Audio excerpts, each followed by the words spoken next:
the Monster Squad.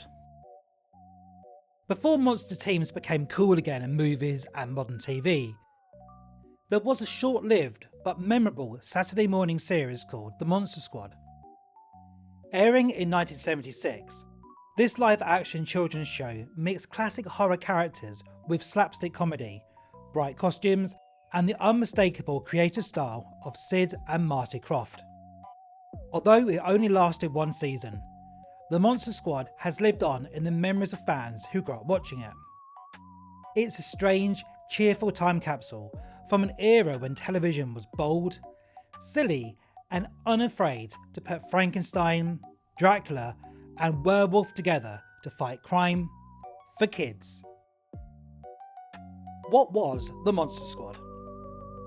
The Monster Squad was a live-action children's TV series that aired on NBC as part of its Saturday morning lineup. It ran for 13 episodes from September to December 1976. The show followed a group of friendly monsters who secretly worked for a government agency. Their job was to stop mad scientists, evil creatures, and strange threats that normal humans couldn't handle. While people thought of monsters as scary, this squad proved that they could also be heroes. The team included Dracula, the leader; Frankenstein's monster, strong but gentle; the Wolfman, loyal and brave. Created by the kings of weird TV. The series was created by Sid and Marty Krofft, two brothers who helped shape 1970s children's television with shows like H.R. Pufnstuf, Land of the Lost, Sigmund and the Sea Monsters, and The Bugaloos. The Kroffts were known for bright, exaggerated costumes, strange fantasy worlds, goofy humour mixed with adventure, a slightly surreal tone that felt like a dream. The Monster Squad fit perfectly into their style. It wasn't meant to be scary. Instead, it was playful and colourful, turning classic horror icons into cartoon-like heroes kids could cheer for. Classic monsters with kid-friendly makeovers. One of the most interesting things about the Monster Squad is how it reimagined famous horror monsters. These characters were inspired by classic Universal monster films, but their personalities were softened for a younger audience. Dracula was calm, intelligent, and polite, more of a team captain than a villain. Frankenstein's monster was kind-hearted and often misunderstood.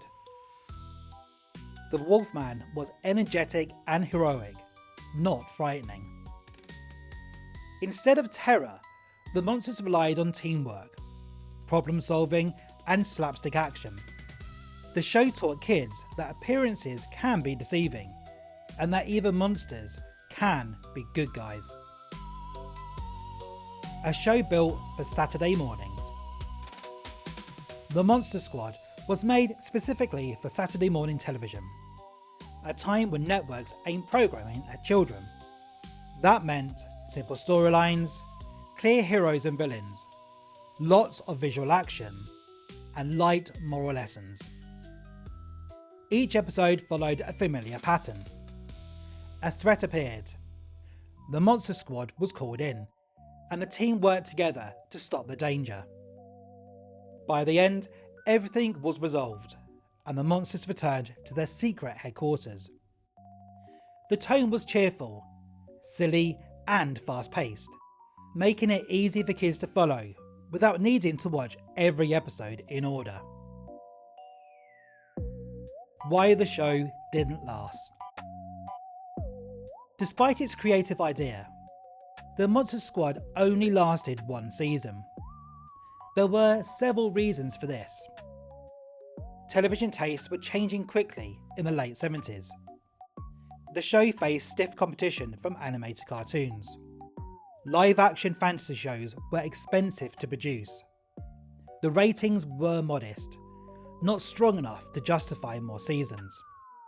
Still, its short run didn't erase its impact.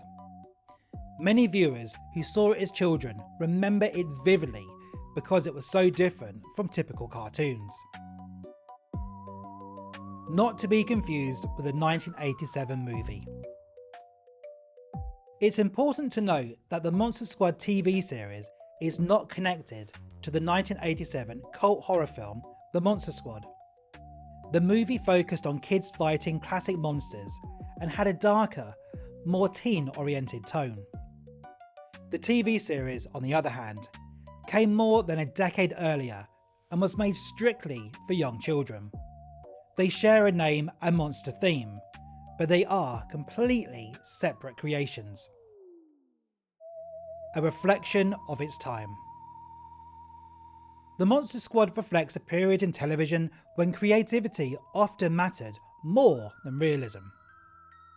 The 1970s allowed shows to be strange, colourful and experimental.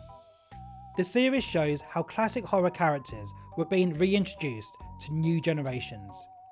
Not as figures of fear, but as playful icons. This approach helped keep these characters alive in pop culture long after their original films faded from theatres. Why fans still remember it. Even though it ran briefly, the Monster Squad remains fondly remembered by fans of classic television and Croft Productions.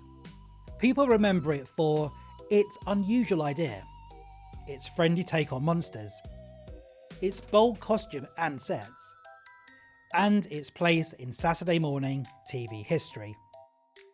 It's one of those shows that feel like a forgotten experiment, odd, charming, and very much of its time. Monsters with a Heart. The Monster Squad may not have lasted long, but it captured something special. It showed that even the most frightening characters could be reimagined as heroes, friends, and protectors.